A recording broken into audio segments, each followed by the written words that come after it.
Al-Fatihah. Bismillahirrahmanirrahim. Iya.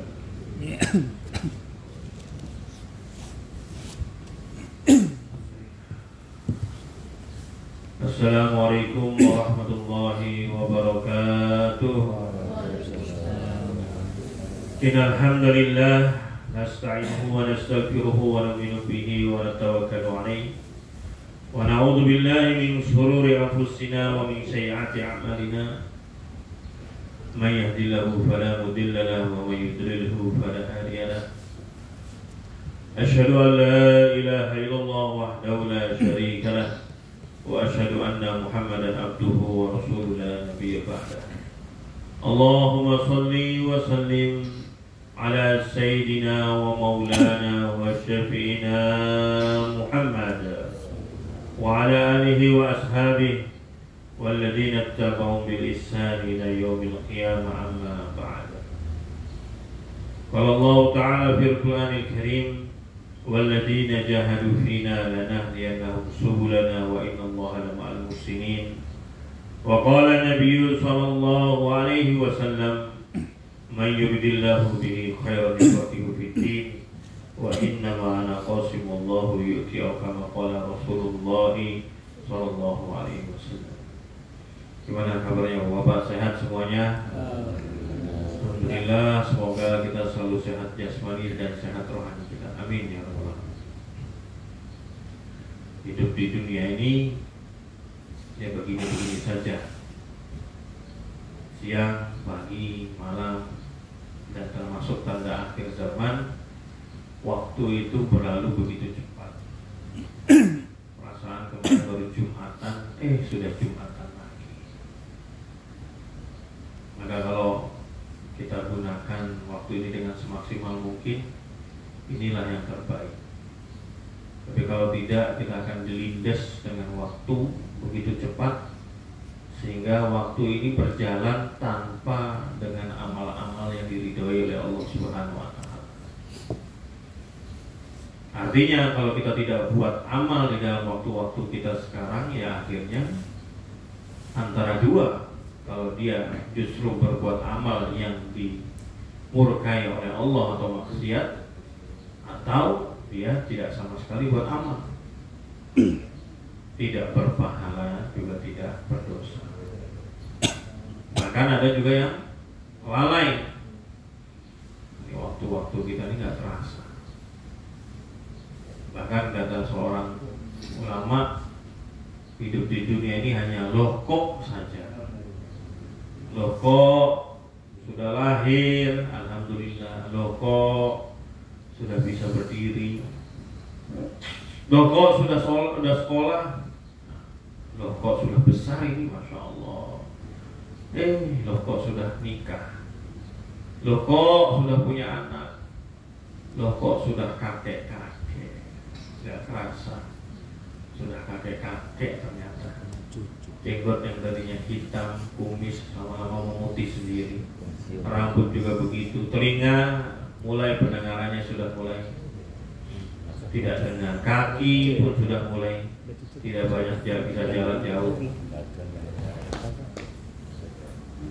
Tanpa terasa akhirnya kok innalillahi wa inna ilaihi raji'un, meninggal dunia sudah. Sebenarnya Allah Subhanahu wa Ta'ala kasih alarm sebelum kita berangkat ke dunia. Perkara-perkara yang di dunia ini sudah nggak bisa dinikmati lagi secara sempurna. Itu alarm sebenarnya. Ya toh, kalau mau diterjemahkan, udah toh, masa nggak capek juga sama dunia ini. Waktunya tuh akhirat itu loh, makan sudah mulai nggak enak, makan pedas cepat muter perutnya, gigit daging sudah nggak cerdas, sudah mulai kolesterol, sudah mulai asam lambung, macam-macam. Ini sudah onderdilnya sudah tua berarti. Kalau onderdil mobil bisa ditukar, diganti bisa, tapi onderdil manusia ini nggak bisa. Ini semua alarm bahwa kita semua berarti sebentar lagi akan berangkat ke akhirat. Maka setiap tanggal kelahiran kita sebenarnya yang pantas bukan ulang tahun tapi hilang tahun. Bukan ulang tahun tapi hilang tahun. Karena jatahnya 1 tahun itu sudah hilang. Makin berkurang.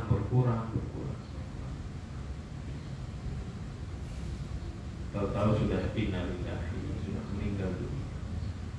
Semua, kalau kita nggak bicara kematian, Pak, ini makanya Nabi ini menganjurkan kita selalu bicara kematian setiap hari, minimal sebelum tidur bicara kematian. Kadang-kadang bicara kematian takut, kayak mau mati besok aja. Bicara kematian itu penting. Kenapa? Supaya kita tidak merasa hidup di dunia selama-lamanya. Di dunia ini cuma sebentar aja. Hidup di dunia hanya sebentar, sebentar lagi kita ke akhirat. Sekarang dunia ini nyata, akhirat baru cerita. Sebentar lagi akhirat nyata, dunia tinggal cerita. Semua kita akan ngalamin itu tanpa kecuali. Makanya waktu-waktu yang kita lalui ini kok begitu cepat, singkat, Masya Allah. Kemarin saya udah cepat lagi, Masya Allah. Nggak kerasa. Ini kalau kita nggak lalui dengan amal, ya rugi kita, rugi sekali. Nanti di akhirat akan rugi. Allah Subhanahu Wa Taala menciptakan kita sebagai manusia. Tanda kebesaran Allah pasti diberi rezeki, itu pasti, itu harga mati. Pasti rezeki. Selagi nyawa ini masih ada, selagi masih hidup. Kalau rezeki sudah tidak ada, berarti sebentar lagi sudah mau meninggalkan dunia. Jatahnya masih ada di dunia, berarti rezekinya juga masih ada.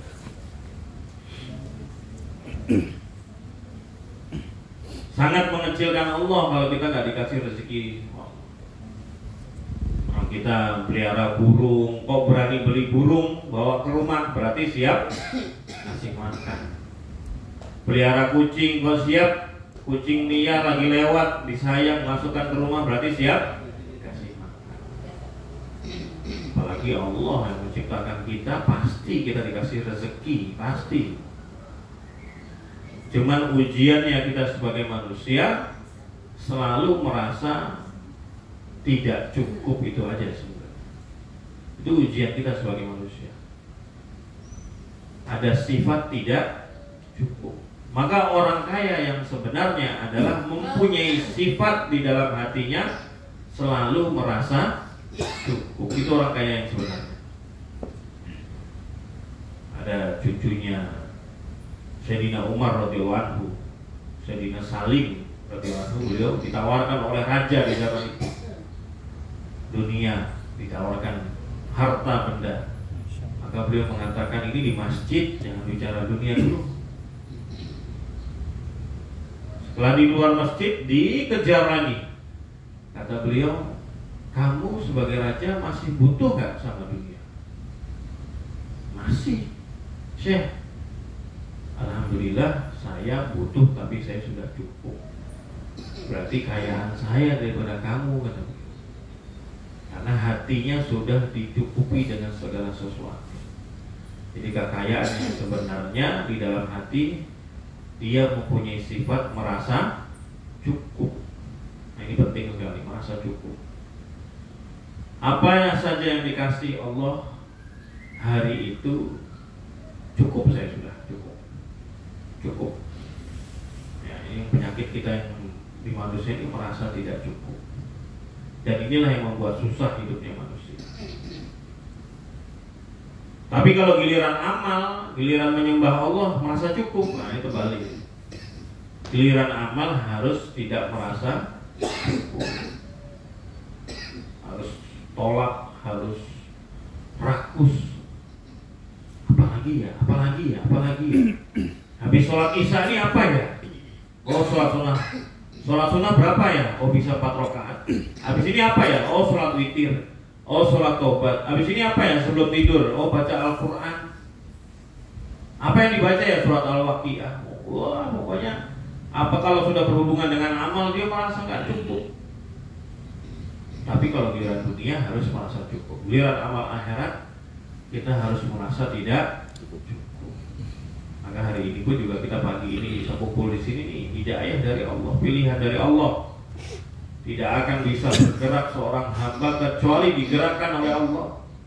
Maka kalau kita bisa bergerak menuju ke masjid untuk sujud kepada Allah, di akhir zaman kau masih diberi hidayah kepala kita ini untuk sujud.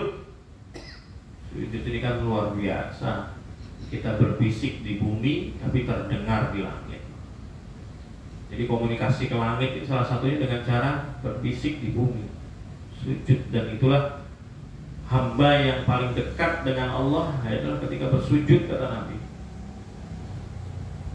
Nah, salah satu bab yang sekarang kita mau bacakan ini adalah salah satu cara kita ngaku kita sebagai hamba.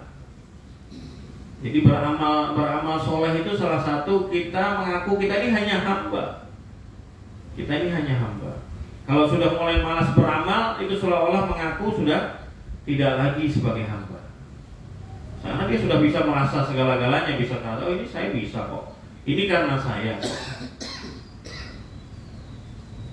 Tapi kalau dia masih mau menyembah Allah, dia berarti merasa bahwa saya ini hanya hambanya Allah.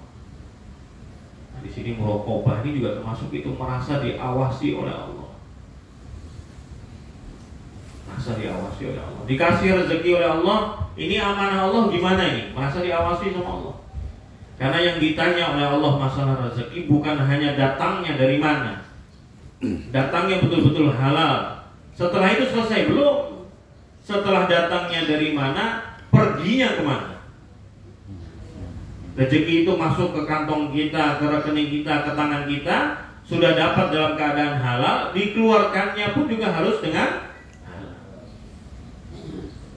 Karena banyak orang yang dapatnya halal tetapi dikeluarkannya untuk perkara yang haram. Atau sebaliknya, dia dapatnya haram, dikeluarkannya untuk perkara halal. Ini juga nggak boleh. Gajiannya halal, tetapi dikeluarkannya tidak halal. Dikeluarkan duitnya tidak halal. Pergi bermaksiat. Sekarang maksiat itu nggak perlu pergi jauh-jauh. Kalau judi dulu, kalau yang maniak judi harus ke Makau sana jauh. Yang judi harus pergi ke kota sana, ada 1001. Yang ahli-ahli judi tahu lah. Sekarang mah nggak perlu ke situ, cukup dengan HP, judi online. Banyak orang gantung diri gara-gara judi online. Maksiat sudah dimudahkan sama Allah, dimudahkan sama Allah. Makanya kita harus merasa diri kita ini diawasi oleh Allah, sehingga rezeki kita setelah dapat ini harus dalam keadaan halal, dan dikeluarkannya juga harus dalam keadaan halal. Bahkan rezeki kita, kalau misalnya dapat rezeki 100.000, kok kita keluarkan 20.000 fisabilillah, entah untuk masjid, entah untuk anak yatim, untuk orang miskin. Justru rezeki kita yang sebenarnya itu yang 20.000 itu. Karena yang 80.000 itu nanti akan habis. Ada sebagian masuk ke sepiteng, ada yang masuk sebagian melayang begitu saja. Apa Pak melayang begitu saja? Diberikan rokok, nah, itu kan melayang begitu saja. Dihisap, melayang. Ada yang rezeki macam-macam. Tapi yang 20.000 itu yang disedekahkan di jalan Allah, itulah yang rezeki nanti ketemu sama kita nanti sampai di akhirat. Itu yang hakikinya betul-betul duit kita, karena akan menemani kita terus sampai akhir. Nah, tinggal kita milih mau rezeki kita ini abadi atau rezeki kita yang sementara. Ini kita pilih-pilih betul. Salah satu rezeki yang abadi adalah menafkahi keluarga kita. Makanya kita menafkahi keluarga kita tuh harus dengan senang hati. Senang hati melebihi kita senang ketika sodako. Orang tuh kalau sudah hobi amal, sodako tuh senang. Nah, kita menafkahi keluarga itu harusnya lebih senang daripada sodako itu. Karena nafkah hukumnya wajib, sodako hukumnya sunnah. Wajib tetap lebih tinggi daripada sunnah. Jadi kalau kita ngasih uang jajan istri, Ngasih uang jajan anak itu harus lebih bangga, lebih senang, karena itu lebih parah, lebih besar. Makanya lebih gede, lebih bagus, lebih pahalanya lebih bagus.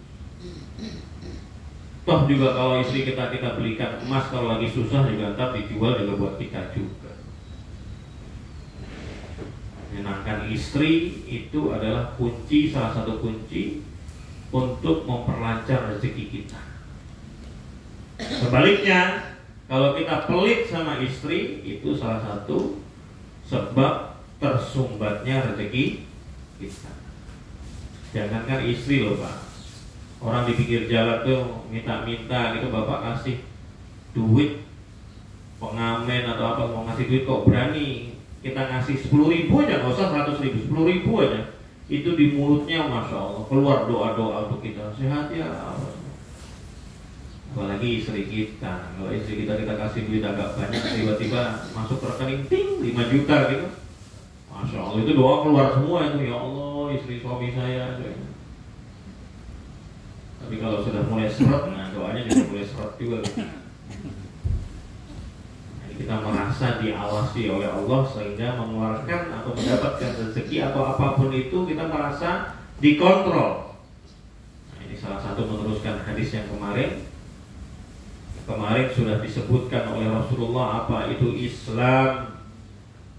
Kemudian disebutkan oleh Rasulullah rukun Islam, apa itu iman, disebutkan rukun iman. Inilah hadis yang menunjukkan rukun Islam, rukun iman.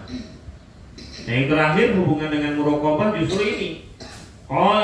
Maka seorang laki-laki yang datang waktu itu yang diceritakan sebelumnya, fa akhbirni, beliau berkata, kabarkanlah kepadaku anil ihsan. Nah, ini muraqabah, merasa diawasi oleh Allah, namanya ihsan. Sifat ihsan. Apa itu ihsan? Maka ditanya ini, akhbirni, berikanlah kepadaku kabar apa itu ihsan.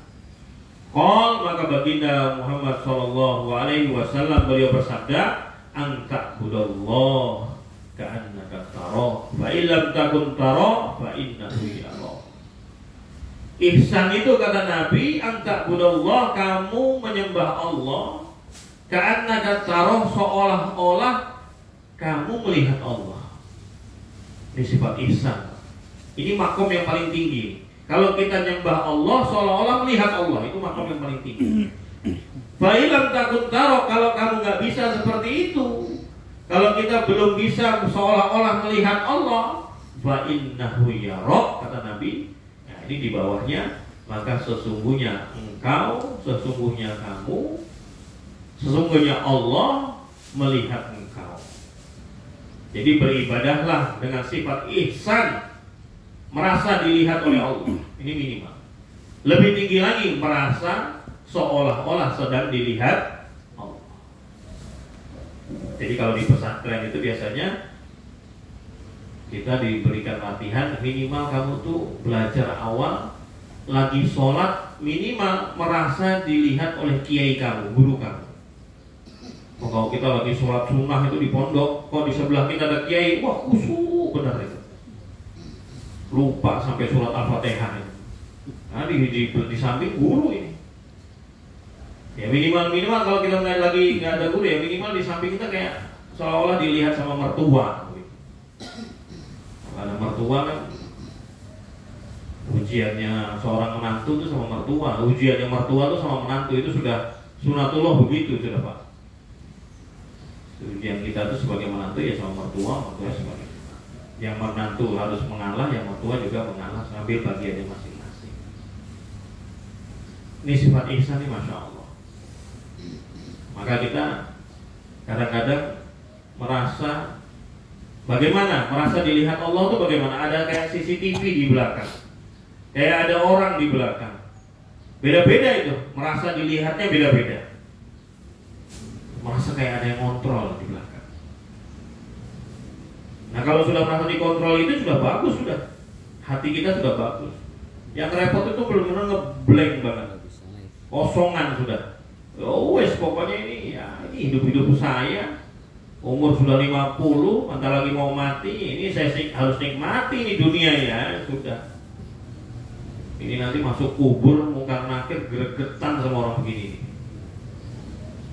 bukan akhir sudah capek, walaupun nggak ada capek mereka datang sudah lakro nyiksa kita. Belum masuk neraka baru dikubur sudah disiksa. Orang-orang yang melepas hawa nafsunya tidak merasa dilihat oleh Allah, tidak merasa diawasi sama Allah. Ya udah, ini namanya hidup saya kok. Kenapa saya harus bingung? Kenapa saya harus diatur? Negara aja punya aturan, kantor punya aturan, keluarga dalam rumah pun kita punya aturan sama anak, apalagi hidup kita. Terus kalau kita sendiri ini nggak diatur sama Allah, nggak diatur sama agama, hidup kita siapa yang ngatur? Kita punya aturan sebagai bos, ini loh pegawai, kamu ini kerjanya, masuk jam segini. Kita punya aturan untuk karyawan kita. Kita punya aturan untuk anak-anak kita. Nah, kita ini yang ngatur siapa kalau nggak punya aturan dari Allah? Makanya ada aturan agama yang harus kita taati. Kalau enggak ya hidup kita Masya Allah tabrak kanan tabrak kiri, nggak ada kendali, tidak ada yang ngontrol, karena yang kontrol hanya Allah melalui agamanya. Seakan-akan dilihat oleh Allah. Ini sifat ini. Apapun zikir kita, maka kata ulama harus lebih baik dibarengi dengan subhanallah. Apa arti subhanallah? Maha suci. Apa zikir kita? Misalnya zikir kita Allahu Akbar, Allah Maha Besar. Masing-masing dari kita ini beda-beda Pak. Menerjemahkan Allahu Akbar, Allah Maha Besar itu beda-beda kita. Ada yang dia bayangin besarnya kayak gunung gitu. Ada yang kalau anak kecil mungkin besarnya kayak beda-beda. Allahu Akbar, Allah Maha Besar itu membayangkannya di dalam pikiran kita masing-masing itu beda-beda. Maka dibarengi dengan subhanallah, Maha Suci Allah. Kenapa? Yang saya bayangkan itu nggak begitu gitu maksudnya. Maha Suci Allah dari apa yang saya bayangkan. Allah nggak begitu. Allah Maha Melihat misalnya. Ya Maha Melihatnya Allah nggak apa yang seperti kita bayangkan tuh. Laisa kamitslihi syai'un, Allah tidak bisa diserupai dengan apa. Walam yakul lahu kufuwan ahad. Allah itu nggak bisa diserupai dengan siapa. Nah, ini kita sifat ihsan seperti itu. Kemudian dilanjutkan, orang laki-laki tadi mengatakan qala sodaqta, benar. Lagi-lagi yang bertanya membenarkan. Kemudian pertanyaan berikutnya, qala akhbirni anis sa'ah. Pertanyaannya, kabarkanlah kepadaku mengenai hari kiamat. Pertanyaannya malaikat ini, seorang laki-laki yang tadi datang, dan sabda Rasulullah SAW menjawab, mal mas'ulun anha bi'a'lama bisminas sa'in. Rasulullah menjawab dengan ketawaduan beliau, orang yang bertanya lebih mengetahui dengan orang yang ditanya. Kalau diterjemahkan secara bebas ya, engkau lebih tahu dari saya, karena ini malaikat yang bertanya. Bagaimana? Kabarkan kepadaku tentang masalah kiamat, tentang kiamat, kapan kiamat. Orang yang bertanya lebih tahu daripada orang yang ditanya, kata Nabi. Karena hari kiamat dirahasiakan oleh Allah, cuma dikasih tahu kiamat akan terjadi hari Jumat. Itu aja. Makanya setiap hari Jumat sebagai orang beriman, kita harus betul-betul hati-hati, karena terjadinya hari kiamat, hari Jumat. Tetapi setiap orang beriman tidak akan merasakan kiamat. Kiamat itu hanya untuk orang yang tidak beriman kepada Allah. Tapi kita mengalami kiamat-kiamat sugro, gempa bumi, banjir, kiamat sugro ini karena kita mengalami semua. Tapi kalau kiamat kubro, kiamat yang besar, ini semuanya orang Islam, orang beriman nggak akan kena. Semua akan dimatikan oleh Allah, semua akan diwafatkan oleh Allah. Tinggal orang-orang yang tidak beriman, mereka maksiat betul-betul, maksiat besar-besaran. Nggak ada lagi orang yang mengucapkan kalimat La ilaha illallah. Nggak ada lagi yang mengucapkan kalimat La ilaha illallah, udah dihancurkan sama Allah. Tutup tokonya. Jadi kiamat itu tutup toko, kalau ibaratnya orang yang pedagang itu tutup toko. Maka sebelum ditutup toko, sebelum ini betul-betul tutup toko selama-lamanya, maka biasanya didiskon dulu supaya barang ini habis. Supaya barang ini habis didiskon. Nah sekarang ini dunia akan kiamat sebentar lagi, maka sekarang didiskon habis-habisan di akhir zaman ini melalui baginda Rasulullah SAW. Apa diskonnya? Buat amal dikit pahalanya besar, itu diskonnya. Tadi loh, sholat 2 rakaat sebelum sholat subuh itu pahalanya lebih baik daripada dunia beserta ngamalin 2 rakaat aja, pahalanya segede gitu. Si banyak lagi amalan-amalan yang diamalkan sedikit, pahalanya banyak. Ya, karena kita umat yang kecil, lemah, umurnya pendek-pendek, sakit-sakitan. Nah, ini kita nih. Kecil, lemah dibandingkan umat-umat terdahulu jauh, tapi tidak akan masuk surga semua nabi dan para rasul sebelum baginda Rasulullah SAW masuk surga, dan tidak akan masuk surga umat-umat terdahulu sebelum umat ini masuk surga. Jadi yang pertama kali masuk surga di kalangan umat adalah umat yang baginda Nabi Muhammad. Amalnya sebenarnya amalan-amalan diskon semua. Amalan dikit dapat banyak, amin dikit dapat banyak. Karena ini dunia mau ditutup. Jadi kapan kiamat? Kabarkan kepada saya. Orang yang bertanya lebih tahu. Nah, kemudian ditanya lagi, Pak. Kalau begitu, qala fa'ahbirni an amoratiha. Kalau begitu saya tanya apa tanda-tanda kiamat? Kalau kiamat, beliau menyerahkan kepada yang bertanya. Kalau gitu saya tanya, apa tanda-tanda kiamat? Qala, maka baginda Rasulullah SAW bersabda, anna talidal ammatu rabbataha. Ini salah satu tanda kiamat yang pertama beliau sebutkan, akan lahir dari perut-perutnya budak tuan-tuannya. Salah satu artinya ulama memaknai hadis ini, di perut-perut budak perempuan lahir tuan-tuan mereka. Kenapa? Karena nanti ini akan terjadi ketika sudah perang, akhirnya terjadi lagi perbudakan, kemudian banyak yang hamil atau mempunyai anak sebab tuan. Tetapi juga ada yang mengartikan anaknya itu sudah kelakuannya sudah seperti tuannya dengan ibunya. Ini udah terjadi sekarang. Pulang sekolah marah-marah, mana ini?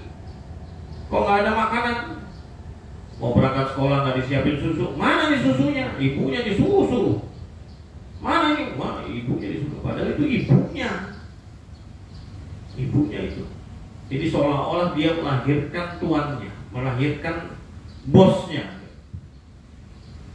Anak yang kurang ajar sama ibunya. Kemudian wa antara khulfa, maka nanti kamu akan melihat orang yang bertelanjang kaki, maksudnya nyeker, nggak pakai sendal al-urah, al-'alah, orang yang tidak berpakaian, miskin lah. Ya, ri'a asyah, yang mengembala kambing. Orang yang susah, pakaiannya pun tidak sempurna, nyekeran, pengembala kambing. Tetapi mereka ya tatawaluna fil bunyan, kata Nabi. Tapi mereka berbondong-bondong membangun bangunan. Dulu waktu saya SD, ada buku SD itu pelajaran, ada anak petani naik kerbau. Karena sebab apa? Cerita presiden kita dulu, Soeharto, mantan presiden ya, zaman itu Soeharto, Pak Soeharto, beliau sebelum jadi presiden waktu masih kecil, beliau seorang anak yang susah, petani, ngangon wedus dulunya. Tapi ternyata jadi presiden. Ini termasuk salah satu tanda kiamat. Saya pernah keluar di dakwah di Tasik, di kampung betul, nggak tahu tuh material masuk situ bagaimana. Tapi bangunan megah-megah, bermegah-megahan dalam pembangunan. Padahal dulu dia ini orang susah. Orang susah. Kita akan melihat orang-orang yang dulunya susah, tetapi mereka berlomba-lomba membangun bangunan. Ini termasuk salah tanda-tanda kiamat. Ini tanda-tanda kiamat sugro, Pak ya, yang yang laki-laki jadi perempuan, LGBT, itu semua tanda-tanda kiamat sugro. Supaya tanda kiamat sugro nggak terjadi di kampung kita, kalau ada yang berbuat seperti itu lebih baik disingkirkan saja atau dinasehati yang benar. Kalau nggak mau ya jangan di sini. Ntar kiamat sugro datang ke kita. Dia yang berbuat maksiat, kita yang kena imbas. Dan yang terbesar salah satunya yang menyebabkan kiamat sugro ya LGBT itu, laki-laki suka sama laki-laki sama laki-laki, perempuan sama perempuan. Laki-laki menyerupai perempuan, perempuan menyerupai laki-laki, sudah terjadi juga. Sudah banyak tanda kiamat. Sumang tolako, kemudian pergilah laki-laki yang tadi bertanya Nabi, sudah datang, terus dekat, terus bertanya, terus tiba-tiba pergi gitu. Falabistu maliyan, kami waktu itu masih duduk-duduk dalam keadaan agak lama, gak langsung bubar. Duduk-duduk, orang itu sudah pergi. Kemudian baginda Rasulullah SAW sumakol, beliau bersabda kepadaku, kepada Sayyidina Umar. Langsung Rasulullah bertanya sama Sayyidina Umar, ya Umar, wahai Umar, Atad beri minas sa'il, kamu tahu tadi orang yang bertanya tadi itu siapa, kamu tahu wahai Umar? Maka Sayyidina Umar beliau mengatakan, qultu Allahu wa rasuluhu a'lam, saya mengatakan Allah dan Rasulnya yang lebih mengetahui. Kamu tahu nggak tadi yang datang itu siapa?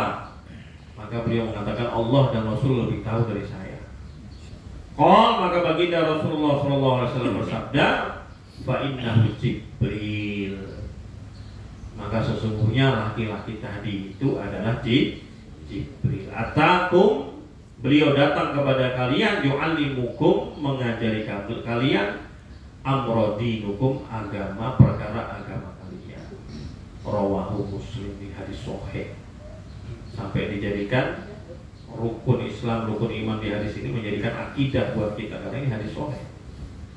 Ternyata yang laki-laki tadi adalah Jibril, pantas sangat dekat dengan baginda Rasulullah SAW. Jibril ini pemimpinnya seluruh malaikat. Dan sahabat waktu itu melihat langsung. Nah, jadi malaikat itu bisa lihat sama sahabat dulu. Saking bersihnya hati sahabat bisa melihat malaikat. Kalau kita saking kotornya hati kita, yang kelihatan kuntilanak, pocong, genruwo, itu bohong, itu cuma jin aja, itu jin yang menyerupai apa yang kita takutkan. Gak usah takut. Kalau merinding ya biasa, dimensinya kita beda. Makhluk halus dengan makhluk kasar itu beda. Ya nggak mungkin dia deketin kita secara sembarangan. Kebanyakan itu cuma halusinasi kita doang. Nah ini malaikat Jibril, dulu langsung malaikat bisa lihat, bukan cuma malaikat Jibril. Rasulullah SAW pernah berjalan-jalan dengan malaikat Jibril, lagi jalan, malaikat Jibril bertanya, ya Rasulullah, itu Abu Zar kan? Kok kamu kenal Jibril dengan Abu Zar? Kenal kamu? Kenal. Abu Zar itu tidak terkenal di bumi, tapi sangat terkenal di langit.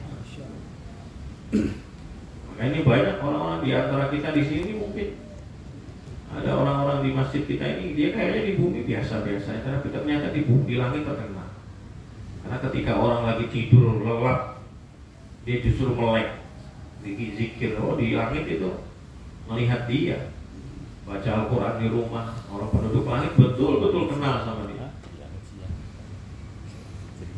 Makanya Tanggung kalau menjadi masyhur terkenal di bumi itu Tanggung, karena penduduk langit itu jauh lebih banyak daripada penduduk bumi.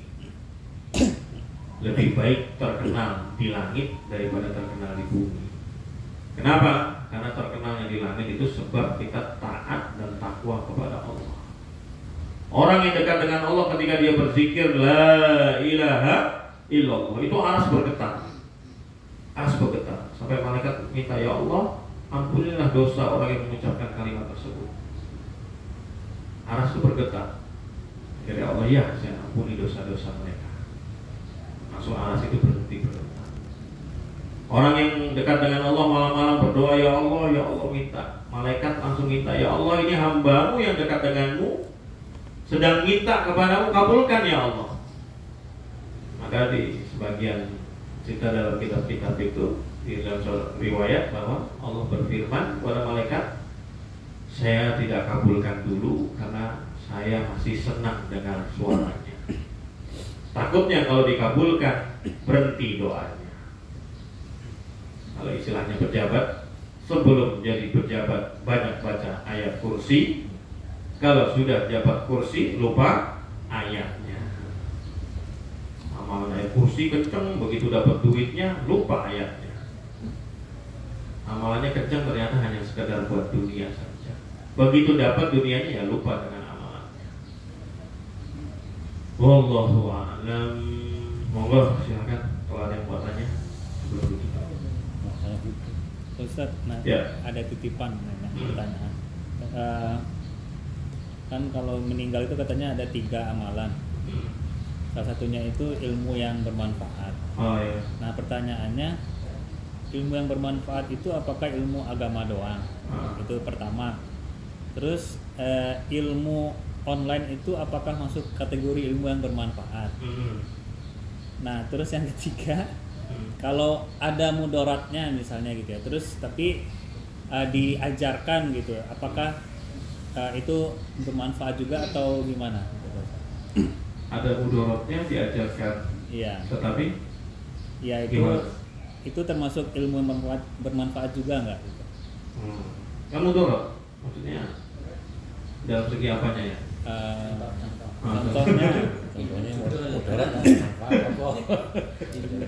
Contohnya ya, apa ya?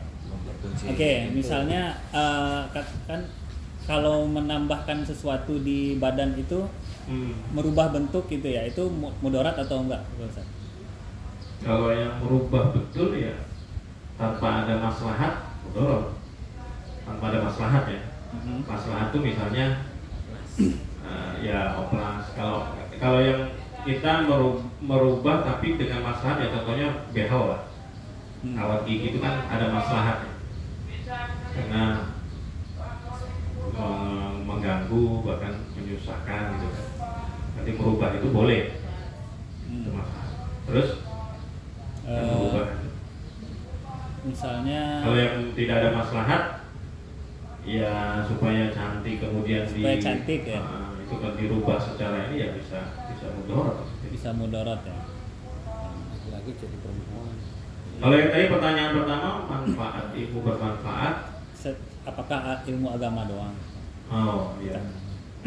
Sebenarnya kalau secara ilmu itu memang yang berasal ilmu yang disebut dalam hadis dan Quran itu memang ilmu yang berasal dari Allah melalui baginda Rasulullah SAW.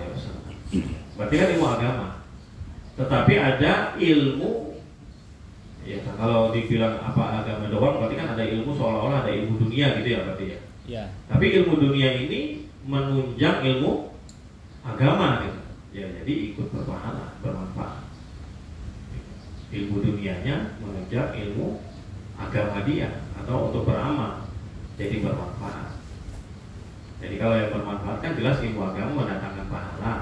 Kalau ilmu dunia kan tidak berpahala apabila tidak dihubungkan dengan agama kan gitu. Tapi kalau ilmu dunianya tadi itu dihubungkan dengan agama, ya otomatis jadi bermanfaat seperti ilmu agama. Ya contohnya misalnya perdagangan. Kalau perdagangan jelas lah itu sunnah Nabi. Tapi karena disandarkan untuk agama jadi sunnah. Kalau nggak disandarkan agama ya hanya sekedar bisnis saja gitu. Jadi bermanfaat. Sedangkan itu kan juga ada ilmunya, ilmu marketingnya. Ilmu marketingnya itu ya juga hubungannya dengan online misalnya, dia belajar teknologi itu kan semua ilmu dunia. Tapi karena dimanfaatkan untuk agama, akhirnya bermanfaat gitu loh. Jadi bukan hanya ilmu agama saja jadinya, tapi pada dasarnya ilmu agama yang dimaksud di situ. Tapi apa saja ilmu yang bisa mendekatkan diri atau menjadi perantara atau menjadi penunjang mensupport ilmu agama, jadi ikut berpahala atau bermanfaat. Kemudian yang kedua online ya. Iya. Apakah apabila ilmu itu disampaikan melalui online, apakah termasuk ilmu Ya, yang karena memang Nabi itu kan untuk seterusnya sampai akhir zaman sampai kiamat. Makanya kalau hanya orang berpedoman, kalau memang ini perkara baik, pasti dulu Nabi dan para sahabat melakukannya. Kalau pedomannya begitu susah. Kenapa? Karena hidup di dunia ini makin terus panjang, dan Nabi harus, kalau begitu Nabi harus hidup sampai nanti gitu. Kan enggak. Artinya Nabi juga memberikan pedoman bahwa semua perintah yang melalui Nabi dan Allah dan Rasulnya itu dilaksanakan. Tapi semua yang kita mau lakukan selagi tidak ada larangannya itu diperbolehkan. Itu landasannya begitu ya, termasuk online, termasuk yang lain-lainnya. Memang zaman. Jadi, kalau semuanya yang dilakukan Nabi kita lakukan harus dilakukan Nabi, ya akhirnya masa Nabi naik sepeda gitu kan. Terus kita, ini gak ikut Nabi, ini harusnya pakai onta gitu. Itu kan masalah dunia. Ya walaupun masalah agama juga banyak sekali sekarang. Umroh, haji, naik pesawat, speaker, mic ini gimana? Karena semakin zaman itu semakin berbeda dari zaman dulu. Nah sekarang ini juga begitu. Online itu sekarang banyak umat itu melihat online daripada offline. Akhirnya ilmu itu digunakan di dalam online itu juga insya Allah bermanfaat. Karena umatnya juga di situ kan banyak. Kalau tidak, nanti akan digunakan hanya untuk orang-orang ahlul batil saja online. Terus yang menetralisir ahlul batil ini siapa kalau bukan ilmu yang bermanfaat tadi? Ilmu agama juga harus masuk di situ. Kenapa? Ya karena supaya ada pilihan orang, ini ada. Kalau itu semua kan orang kasihan. Akhirnya kebatilan semua yang di online nanti. Harus masuk orang-orang yang bisa IT untuk masukkan agama di sana. Itu Bang. Berarti ilmu yang bermanfaat tadi itu yang sampai ke akhirat maksudnya adalah misalnya ilmu-ilmu dunia tapi dia dikaitkan dengan agama gitu maksudnya Pak. Yeah. Misalnya kan ada banyak keilmuan, kedokteran, ada ilmu bisnis, ada ilmu macam-macam gitu maksudnya misalnya. Itu kan diajarkan, diturunkan gitu maksudnya. Nah, itu kalau hanya sekedar diajarkan secara begitu saja tanpa dikaitkan dengan akhirat atau agama itu jadi gimana itu maksudnya Pak Ustaz? Iya betul. Jadi sekarang kalau kita tanya memang pure saja untuk dunia, akhirnya nggak ada. Apa yang ilmu dunia kita punya sekarang ini yang nggak bermanfaat? Misalnya akhirnya kita bisa kerja, bisa nafkahin anak istri, kan hubungannya ke situ. Berarti kan bermanfaat. Itu maksudnya. Nah, kalau yang benar-benar kemudian dia belajar ilmu dunia saja, kemudian dia tidak amalkan, kemudian tidak digunakan, kan nggak bermanfaat ilmu yang dia pelajari tadi.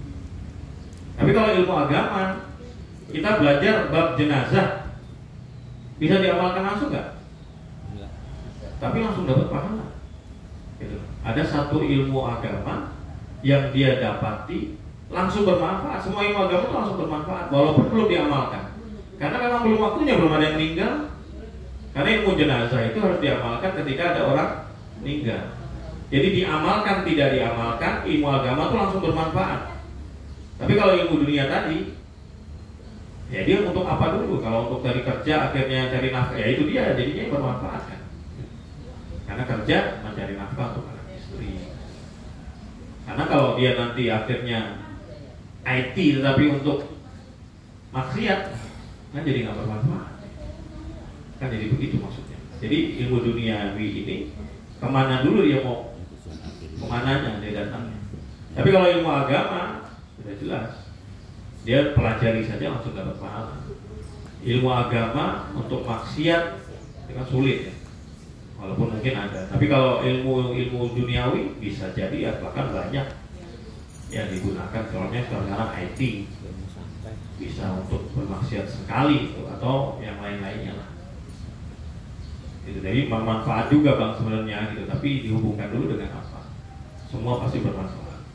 Tapi landasannya tadi, semua yang berasal dari Allah melalui baginda Rasulullah SAW. Apa ilmu duniawi yang tidak diajarkan oleh Rasulullah? Maksudnya kan begitu.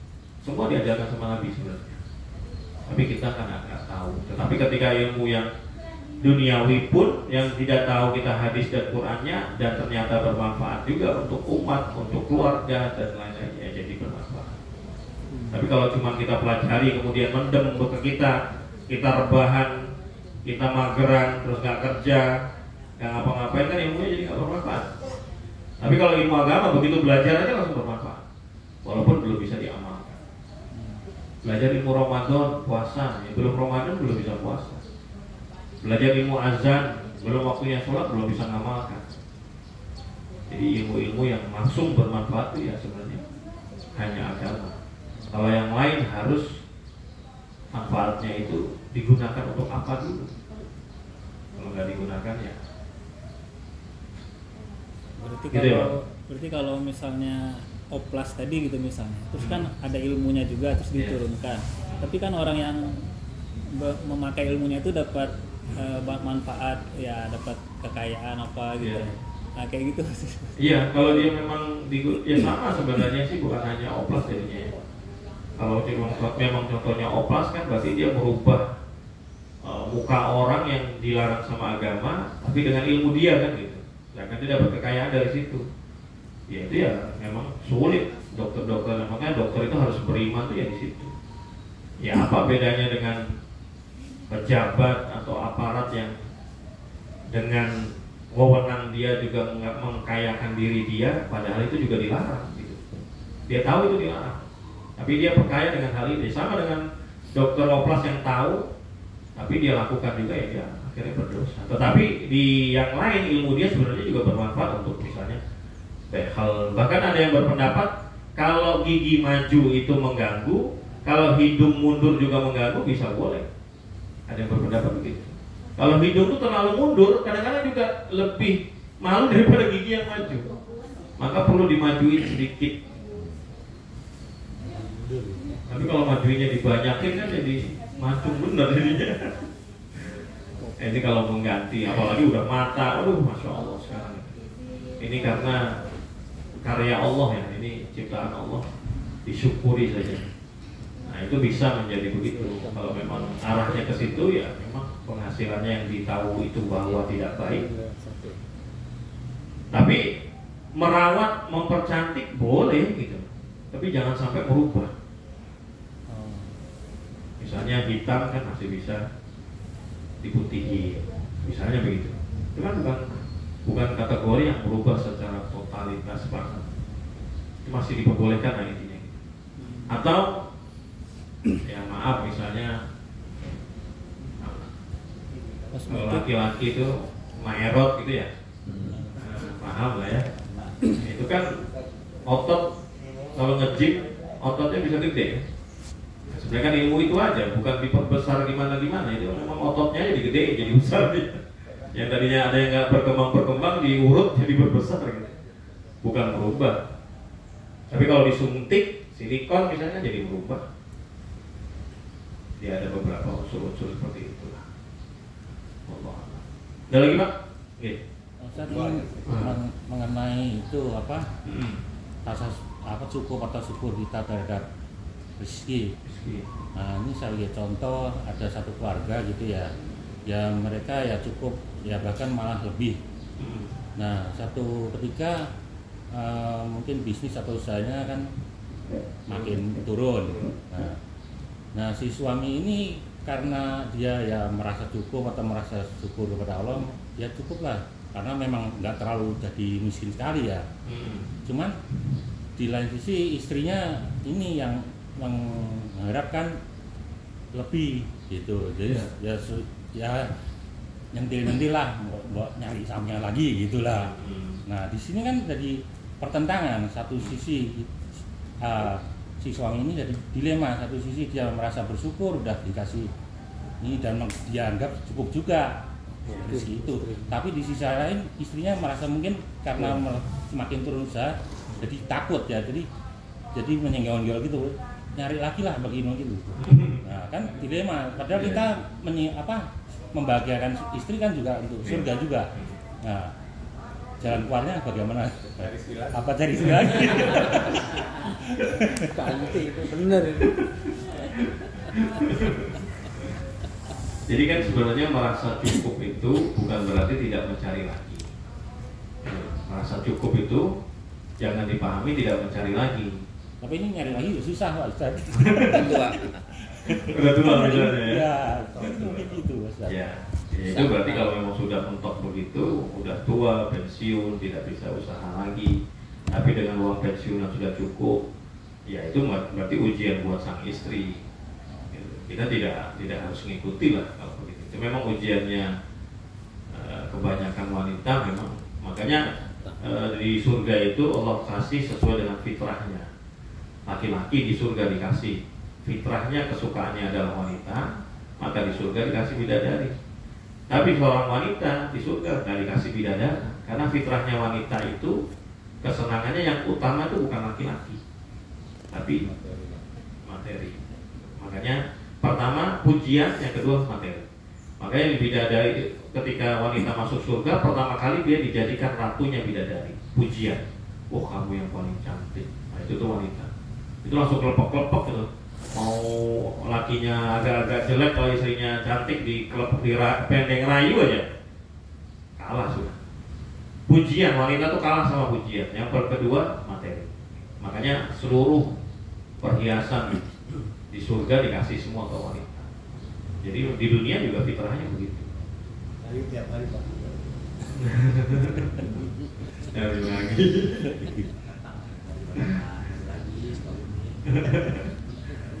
Sabar sampai. Jadi kasih pengertian atau diomelin aja gitu Pak. Iya. Tapokin aja, tapokin. Kewajiban kita secara fikih Pak ya, nafkah secukupnya itu. Makanya kenapa harus nikah satu kufu? Ya, satu kufu ini penting. Kalau dia anak orang kaya biasanya dibelanjakan sama bapaknya sehari 100.000, sebenarnya kita wajib menggantikan itu. Karena kita nikahin dia, kita gantikan posisi bapak. Karena makanya diserahkan waktu nikah itu. Tapi kalau namanya wajib kita tinggalkan dosa. Tapi kalau dia ridho selesai. Mas saya ridho kok abang. Ini kan tadi jadi nggak ridho. Seolah-olah kan dia dengan itu nggak cukup, terus nggak ridho. Nggak kita cukupi. Ya memang ujian yang kita harus kasih tahu terus, nggak apa-apa. Yang kita sudah mencukupi. Terus kalau pakaian di fikih itu 1 tahun minimal itu 2 setel yang wajib. 1 setel untuk musim dingin, 1 setel untuk musim panas. Itu 1 tahun 2 kali. Kalau kita udah lebih lah, lebaran beliin, ya kan? Belum yang itu tukang apa? Paket datang terus dengan paket. Makin online ini makin gampang pokoknya. Dia lihat seliuran sedikit, taunya sampai rumah size-nya nggak cukup. Di zamannya sudah luar biasa. Itu sudah cukup kita sebenarnya menafkahi mereka, sudah sangat-sangat cukup. Karena yang wajib tadi sebenarnya setahun cuma 2 pakaian, musim dingin dan musim panas itu wajib itu hukumnya. Kalau nafkah ya sesuai dengan kufunya, tapi kalau dia ridho selesai masalah.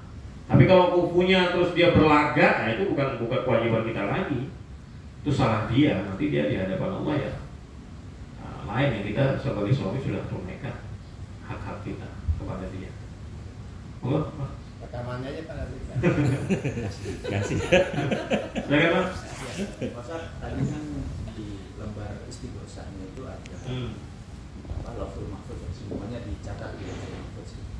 Nah sebenarnya kayak kita di berangkat subuh atau pengajian ini kan udah sebatas izin Allah. Nah sebenarnya manusia itu masih punya pilihan Pak. Kalau semuanya udah tercatat. Itu Pak.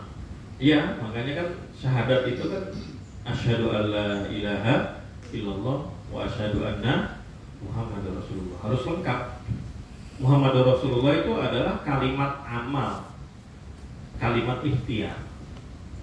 Jadi harus lengkap. Yakin hati ini takdir semua tadi sudah dicatat di Lauhul Mahfuz, tetapi ada ikhtiar Muhammadur Rasulullah. Maka pertanyaan kan gitu kan, berarti manusia masih ada nggak ikhtiar? Maka gimana cara ininya? Memahaminya, cara memahaminya takdir itu adalah yang sudah terjadi. Itu baru kita berhak mengatakan itu takdir. Udah terjadi takdir. Tapi yang belum terjadi Allah kasih waktu ikhtiar. Jadi kalau semuanya itu keyakinan kita sudah di Lauhul Mahfuz, tapi cara memahaminya itu begitu gitu. Cara memahami konsep semua sudah dicatat di Lauhul Mahfuz. Jangan salah memahaminya udahlah pasrah sama itu aja, itu salah. Cara memahaminya, kalau sudah terjadi itu takdir, kalau belum terjadi masih ada ikhtiar kita. Kayak tadi kan kita ada ikhtiar, mau tetap tidur atau berangkat subuh gitu. Itu ikhtiar. Takdir saya tidur loh, kok belum terjadi kok. Kalau sudah terjadi ketiduran, berarti itu memang takdirnya dia tidur. Jadi biasakan dalam hidup kita, kalau menjalankan sesuatu ke depan, ini masih ada ikhtiar. Tapi ada takdir-takdir yang memang nggak bisa ikhtiar.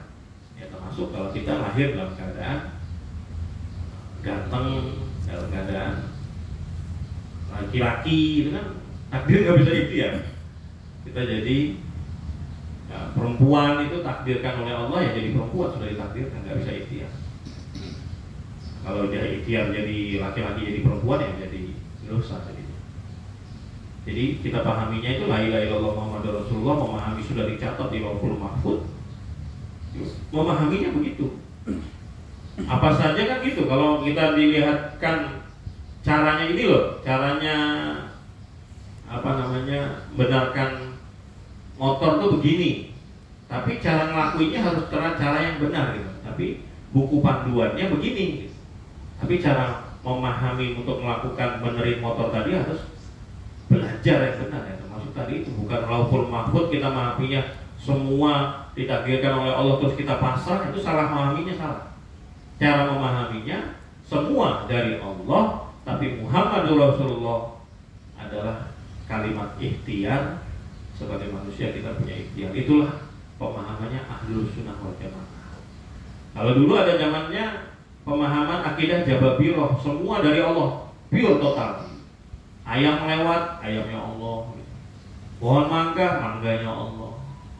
Nah, ini punya Allah, ambil aja gitu. Ini pemahaman yang hanya Allah saja. Akhirnya ada wanita lewat, ya wanitanya Allah gitu. Istri orang itu nggak bisa. Kan semua wanita punya ada ikhtiarnya, ada ikhtiar. Muhammad Rasulullah jadi istri orang, nggak sembarangan.